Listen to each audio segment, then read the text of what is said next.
ইসলামে তো নারীদের পর্দার বিষয়ে কথা বলছে, আপনাদের পর্দা বলতে আপনি কি বোঝান? I would like to know from you what does পর্দা mean? পর্দা মানে হচ্ছে হিজাব করা। হিজাব মানে হচ্ছে কি আল্লাহ কোরআনে যতটুকু বলেছেন, আপনি সূরা মায়দার 59 নম্বর আয়াত খুলে দেখবেন, সেখানে আল্লাহ কি বলেছেন যে নারীরা তাদের পর্দার যে জায়গাগুলো, যা তাদের যে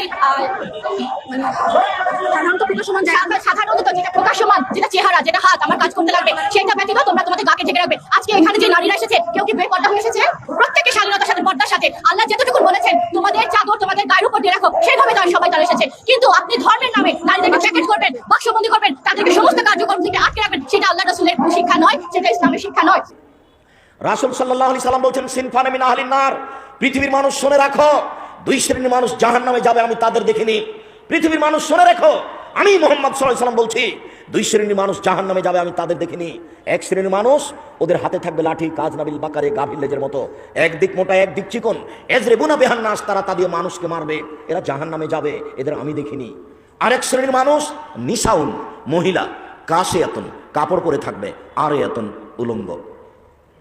আল্লাহ রাসূলের মুখের ভাষা, তার মুখের আরবি ভাষা হাদিস বুখারী মুসলিম। নিসাউন, মহিলা, কাশিয়াতুন, কাপড় পরে থাকবে, আরিয়াতুন, উলঙ্গ। মুমিলাতুন, পুরুষকে নিজের দিকে আকৃষ্ট করবে, মাইলাতুন, তারা নিজেরা আকৃষ্ট হবে। লায়াদখুলুল জান্নাহ, ওরা জান্নাতে যাবে না, ওরা জান্নাতে তো যাবে না, যাবেই না, ওরা জান্নাতে তো যাবে না, যাবেই না। ওয়ালা ইয়াজিদুনা রিহাহা, জান্নাতের গন্ধ পাবে না। ফাইনা রিহাহা লা তুজাদু মিন মাসরিতি কাযা ওয়া কাযা, যে জান্নাতের গন্ধ 1 বছরের দূরত্ব পথ থেকে পাওয়া যায়, এর নাম জান্নাত। এই জান্নাতের গন্ধ পাবে না। উপস্থিত বৈঠকের মুসলিম বোন, আপনাকে আরেকটু হুঁশিয়ার সাবধান করে আগাই। আপনি একটু এদিকে শোনেন। এ মেঘ, তোমাকে বলছি, তুমি কথা বলছো কেন? তোমাকেই তো বলছো, তুমি আবার কথা বলছো কেন? মাথায় কাপড় দিয়ে আসনি, ক্লাস 10-এ পড়ছো, তোমার লজ্জা হয় না? তোমার বাপের একটু শরম হয় না? তোমার বোন, তোমার ভাই যারা এখানে বসে আছে, যারা আমার মুখের সামনে চিল্লাচ্ছে, এই তো তোমার ভাই, এই তো তোমার ভাই। তোমার কেমন ভাই যে তুমি তার সামনে মাথায় কাপড় না দিয়ে থাকতে পারো, চলতে পারো? তোমার বাপ কেমন যে তুমি ক্লাস 10-এ পড়ো, মাথায় কাপড় না দিয়ে থাকতে পারো, চলতে পারো? তুমি তো মুসলিম, তোমার বাপ মুসলমান, তুমি একজন মুসলিম মেয়ে, তোমার মা মুসলিম। এই বাড়িটা মুসলমান পরিবারের, এই বাড়িটা হিন্দু পরিবারের নয়। আজও এখন যদি রংপুর শহরে মার্কেটে যান, তাহলে দেখবেন অনেক মেয়ে বাজার করছে, তাহলে ও কি হিন্দুর মেয়ে? জি না, ও মুসলমানেরই মেয়ে, ও কোনো কাপুরুষের মেয়ে, ও কোনো কাপুরুষের স্ত্রী। যার কারণে এটা ঘটছে, কষ্ট নিয়ে কোনো লাভ নেই, আমি নিজে থেকে বলিনি। রাসূল সাল্লাল্লাহু আলাইহি সাল্লাম বলেছেন, ইন্না মিন আসরাতি সা ইরফাল ইলম, কিয়ামতের লক্ষণ বিদ্যা উঠে যাবে, ওয়া ইয়াকসুরাল জাহাল, মূর্খতা বেড়ে যাবে, ওয়া ইয়াকসুরা শারবুল খামরে, নেশাদার দ্রব্য পান করা বেশি হয়ে যাবে, ওয়া ইয়াকসুরা জিনা, জিনা বেশি হয়ে যাবে, ওয়া ইয়াকিলার রিজাল, পুরুষ কমে যাবে, ওয়া ইয়াকসুরা নিসা, মহিলা বেশি হয়ে যাবে, হাত্তা ইয়াকুনা লিখামসিনা ইমরাল কাইমুল ওয়াহিদ, একজন পুরুষের অধীনে থাকবে 50 জন নারী, মানে শত হাজারো নারী। এখানে কতগুলো যুবক আছে, তার জেনার সম্পর্ক আছে অন্তত 100 নারীর সাথে।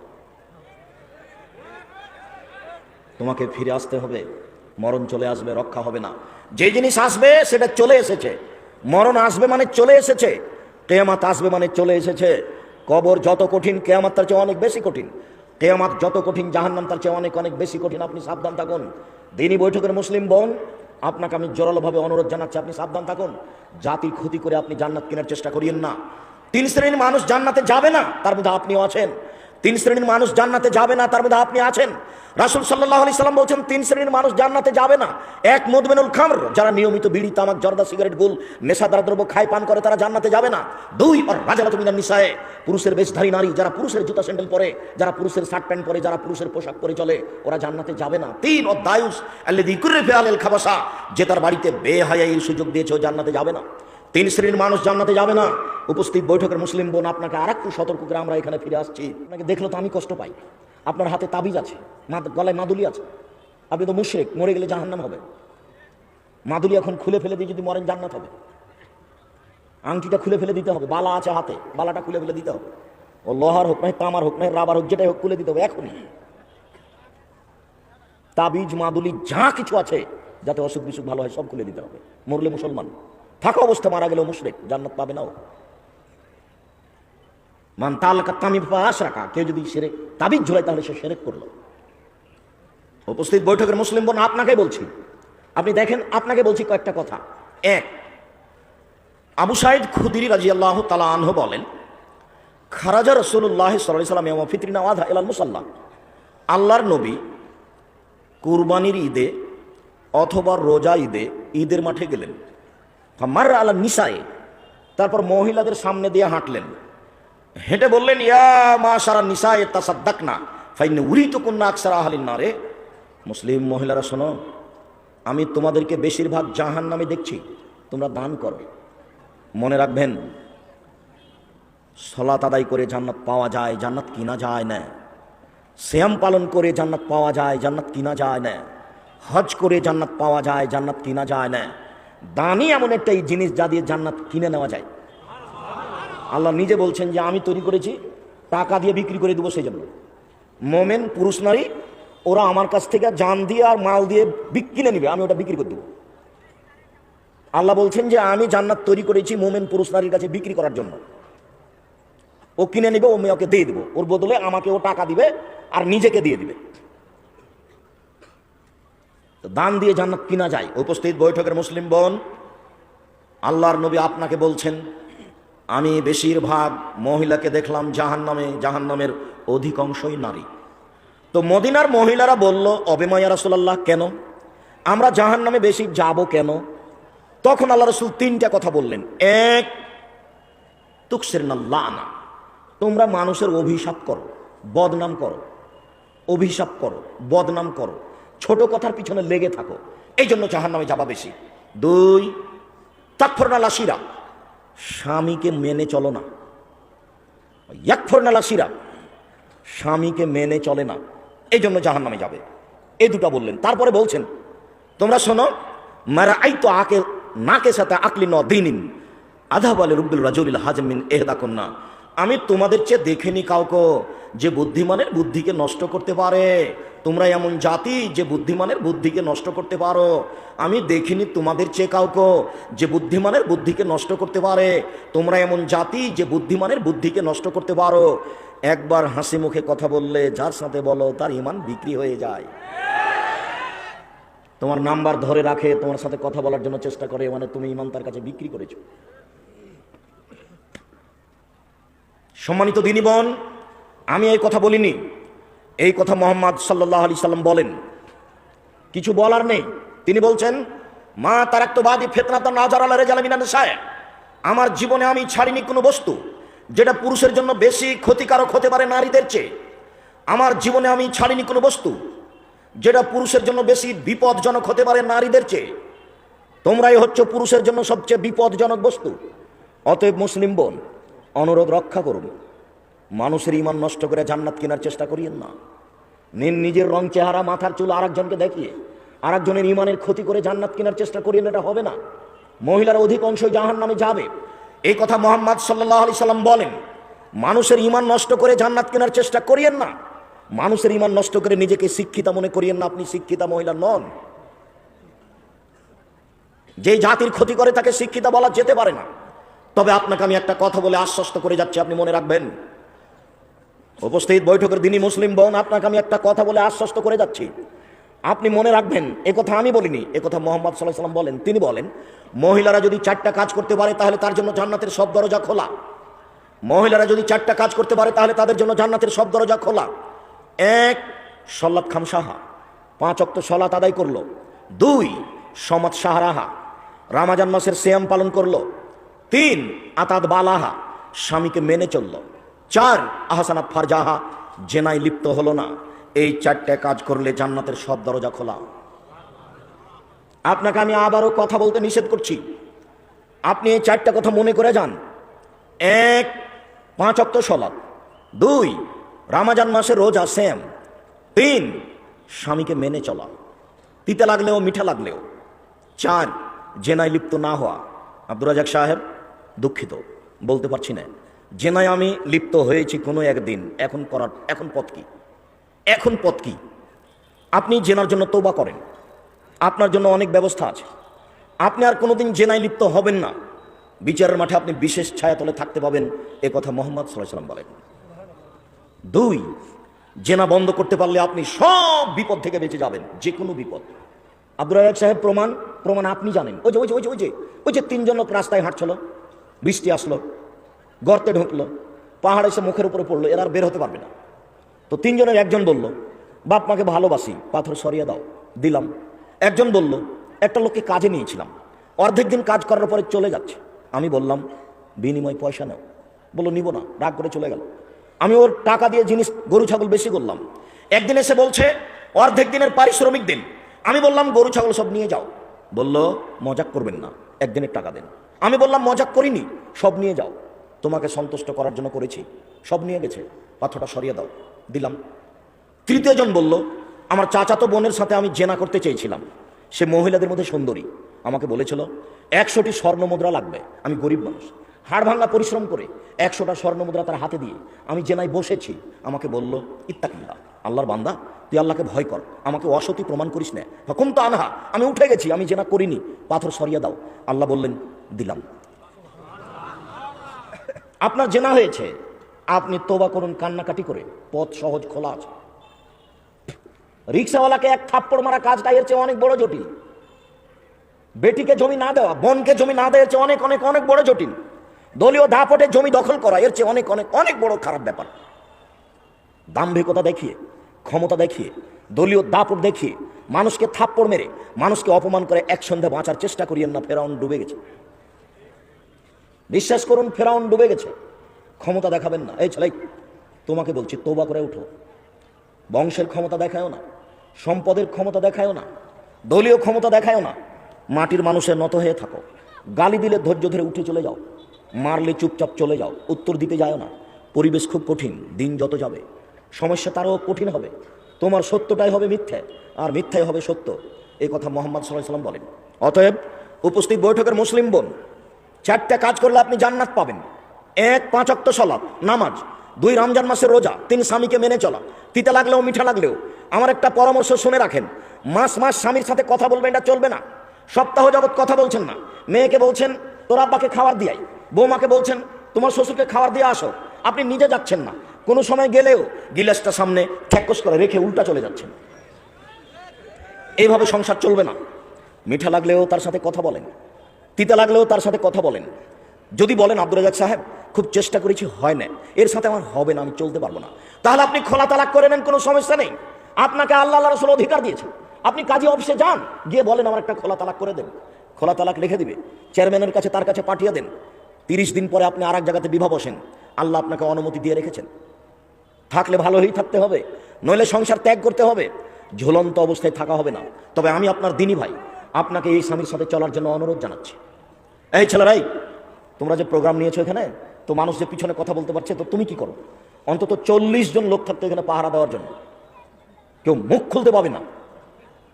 আমি তো কোনো নির্বাচন করতে আসিনি, ভোট চাইতে আসিনি, তুমি মুখ খুলছো কেন? তুমি মুখই খুলতে পাবা না, তুমি যখন উঠতে পাবা না তখন মুখ খুলতে পাবা না। পেশাব পায়খানা লাগলেও কিছুক্ষণ দেরি করতে হবে। তোমার বিরক্তির আগে আমি কথা শেষ করব।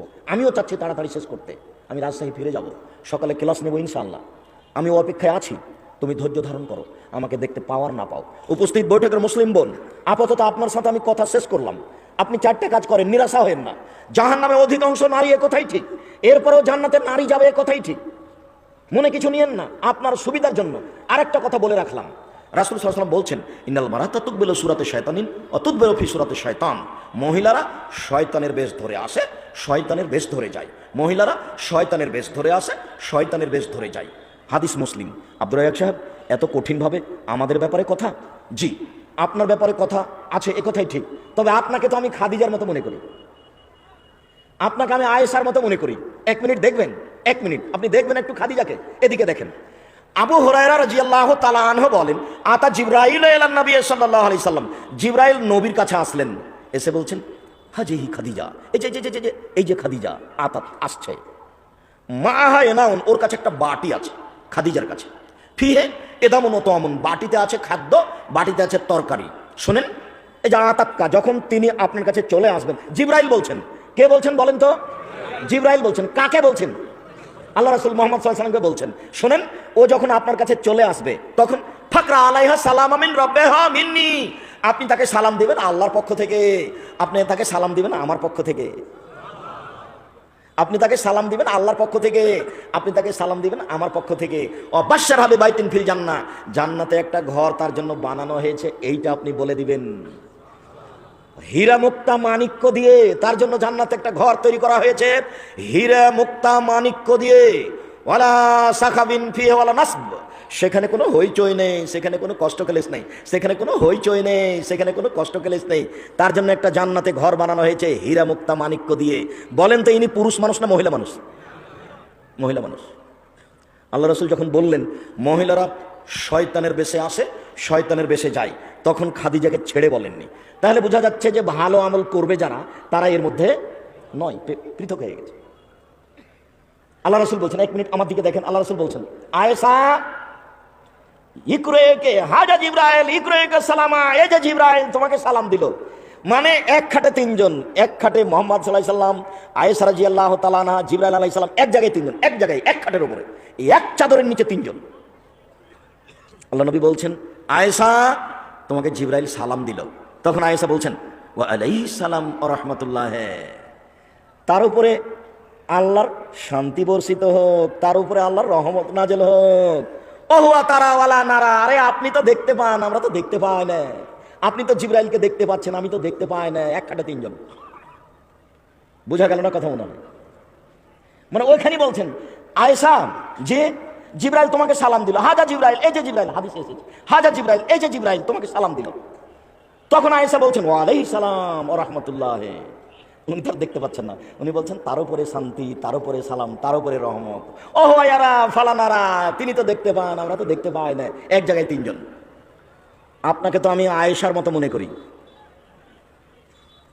আপনি আরেকটা কথা মনে রাখেন, ভালো করে মনে করেন তো, খেয়াল করেন। তাই ছেলে, তোমার বোন যদি মনে রাখতে না পারে তাহলে তুমি বলে দিও গিয়ে, এদিকে দেখো, তুমি আবার মনে করে যাও। আল্লাহর নবীর কবর হয়েছিল কার ঘরে বলো তো দেখি? আয়েশা রাদিয়াল্লাহু তাআলা আনহার ঘরে। তো এখন তো কবর হয়ে গেছে, ওখানে তো উনি শোন না। তো যখনই যান তখন মনে করেন আমার স্বামীর ঘর, তো মাথায় কাপড় দেন না, স্বাভাবিকভাবে যান। তো অনেকদিন পরে সেখানে কবর হলো তার বাপের, তখন তিনি বলছেন এটা আমার স্বামীর কবর, এটা আমার বাপের কবর। তিনি স্বাভাবিকভাবে যান, মনে কিছু করেন না। কিছুদিন পরে ওখানে কবর হলো উমর রাদিয়াল্লাহু তাআলা আনহুর। তখন আয়েশা বলছেন আমি কবরকে লজ্জা করি, সেই দিন থেকে আর আমি মাথায় কাপড় না দিয়ে ওখানে যাই না। আর আপনি এখন মাথায় কাপড় দিয়ে আছেন না, না দিয়ে আছেন। বলেন আপনি আমাকে কি বলতে চাচ্ছেন? বলেন আপনি আমাকে কি বলতে চাচ্ছেন? সম্মানিত দিনী ভাই বোন, হাজার হাজার লক্ষ জনতা এসেছেন। আমি লক্ষ জনতা দিয়ে যতটুকু খুশি হব, মনোযোগ সহকারে শুনে একটা আমল করবেন, এটা দিয়ে আমি তার চেয়ে বেশি খুশি হব। আমার জীবনে বড় আফসোস থাকলো, আমি জাতির সামনে ভালোভাবে কথা বলতে পারলাম না। যারা মিথ্যা কথা বলে তাদেরই সংখ্যা, তাদেরই জনতা লক্ষ হাজারো কোটি।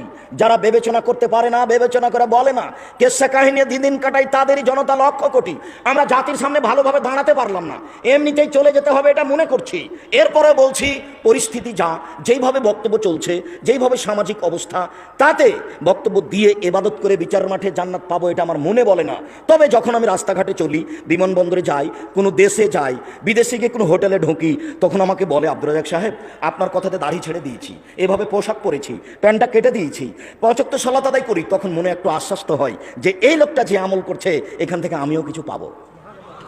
আমি আসলে আপনার আমল দিয়ে একটু কোনো রকমে জান্নাত পেতে চাচ্ছি, নিজের কিছু আমল দিয়ে জান্নাত পাবো এমনটা আমার বিবেচনায় আসে না। ইন্নাকা আলা কুল্লি শাইইন কাদির, তুমি সব কিছু করতে পারো। ইন্নাকা আলা কুল্লি শাইইন কাদির, তুমি সব কিছু করতে পারো। তুমি আজিজ, তুমি পরাক্রমশালী, তুমি কাবি, তুমি শক্তিশালী, ফাআলুল লিমা ইউরিদ, তুমি সব কিছু করতে পারো। তোমাকে বিশ্বাস করি। সম্মানিত দিনী ভাই বোন, পরিস্থিতি অনুযায়ী জাতির সামনে এমনিতে সময় কাটালাম, মনে হয় রাস্তাঘাটে মনে হয় সময়টা পার করে দিলাম, সফর দিয়ে মনে হয় সময়টা পার করে দিলাম। আমি আল্লাহকে কিছু বলতে পারলাম এমনটা আমার মনে বলে না। সময়টা মনে হচ্ছে রাস্তাঘাটে পার করে দিলাম। জাতির কিছু উপকার করতে পারলাম কিনা, নিজের আমল দিয়ে বিচারের মাঠে সফলতা আনতে পারবো এটা আমার মনে বলে না। তাই আমি আপনার দিকে চেয়ে আছি, আপনি শুনে যদি একটু আমল করেন, ওখান থেকে যদি কিছু পাই তাহলে জান্নাত পাবো ইনশাল্লাহ। এইটুকু আশা আমি দিন কাটাই। যার কারণে আমি বলি, জাতির যদি রাস্তাঘাট করে দিতে না পারি, জাতির যদি স্কুল কলেজ করে দিতে না পারি, জাতিকে আমি চূড়ান্ত সঠিক ধর্ম দিতে পারবো ইনশাল্লাহ। ধর্মের ব্যাপারে আমি জাতিকে ফাঁকি দিয়ে পরকাল হারাতে রাজি নই। অতএব দিনী ভাই বোন, আমি যখন কোনোরকম করে কষ্ট করে আপনার কাছে চলে আসবো, তখন আপনি ধৈর্য ধারণ করে একটু কথা বলার শোনার একটু চেষ্টা করবেন। আল্লাহর কসম আপনাকে আমি ফাঁকি দিতে আসিনি, আল্লাহর কসম আপনাকে আমি ফাঁকি দিতে আসিনি, আল্লাহর কসম আপনাকে আমি কেসা কাহিনী শোনাতে আসিনি, আল্লাহর কসম আমি আপনার কাছ থেকে টাকা নিয়ে ধনী হবে এই জন্য আমি আসিনি। আমি দেউলি অবস্থায় দিন কাটাই, যা 2 4 10 টাকা 5 টাকা ইনকাম করি সব আমি প্রতিষ্ঠানে দিয়ে দিই। আমার অর্থ সম্পদ বলে কোনো কিছু নেই। আমি আপনাকে বলেছি জামিয়া সালাফের জন্য দোয়া করবেন। আমি আপনার কাছে দোয়ার দাবি রেখেছি, দানের কথাটা পরে বলেছি। আমার মনে বড় স্বাদ, আমি এই দেশের মাটিতে উন্নত মানের প্রতিষ্ঠান গড়বই করবো ইনশাল্লাহ, যেখানে ছেলে মেয়ে বাংলা ইংরেজি আরবি উন্নত মানের শিক্ষা অর্জন করে জাতির অন্যায়ের বিরুদ্ধে লড়বে, মুখে কলমে মিডিয়ায়। সেই চেষ্টায় জীবন বাজি রেখে সময় কাটাচ্ছি। আল্লাহকে বলছি তুমি জামিয়া সালাফে কবুল করো। আপাতত জামিয়া সালাফে তেঘরা, বিরল, দিনাজপুর, রংপুর, দিনাজপুর, লালমনিরহাট, নীলফামারী, কুড়িগ্রাম, পঞ্চগড়, ঠাকুরগাঁ, গাইবান্ধা, বগুড়া, জয়পুরহাটের জন্য এই জামিয়া সালাফিয়া তেঘরা, বিরল, দিনাজপুর। এছাড়া আপনি জামিয়া সালাফিয়া ডাঙ্গিপাড়া, পাবা, রাজশাহীতে যেতে পারেন। যিনি প্রচার দিচ্ছিলেন আমার কথা, তিনি নদাপাড়া বলছেন, ভুলে গেছে। আমি এখন নদাপাড়ায় থাকি না, নদাপাড়ার পাশে ডাঙ্গিপাড়া। জামিয়া সালাফিয়া ডাঙ্গিপাড়া, পাবা, রাজশাহী প্রায় 26 বিঘা জমির উপর অবস্থান করে। ছেলেদের অংশ প্রায় 2000 ছেলে আছে ওখানে। 53 জন শিক্ষক আছেন, দেশের বড় বড় যারা শিক্ষক, যাদের বেতন অনেক, সবাই সেখানে অবস্থান করছেন। আল্লাহর অনেক বড় দয়া, আমার কথা, আমার চাল চলনের কারণে ওর রহমতের যেন পরিবর্তন না ঘটে, এই জন্য আমি আপনার কাছে দোয়া কামনা করেছি। সম্মানিত দিনী ভাই বোন, একটু কথা মূল্যায়ন করার চেষ্টা করবেন। আল্লাহ তাআলা বলেন, ওয়াস্তাঈনু বিস-সাবরি ওয়াস-সালাহ। পৃথিবীর মানুষ, তোমাদের বিপদ আপদ আসতেই পারে, তোমরা 2 রাকাত সালাত আদায় করে আল্লাহর কাছে সাহায্য চাও, পথ সহজ হবে। 2 রাকাত সালাত আদায় করে আল্লাহর কাছে সাহায্য চাও। সালাতু তাহিয়াতুল ওযু, ওযু করে 2 রাকাত সালাত।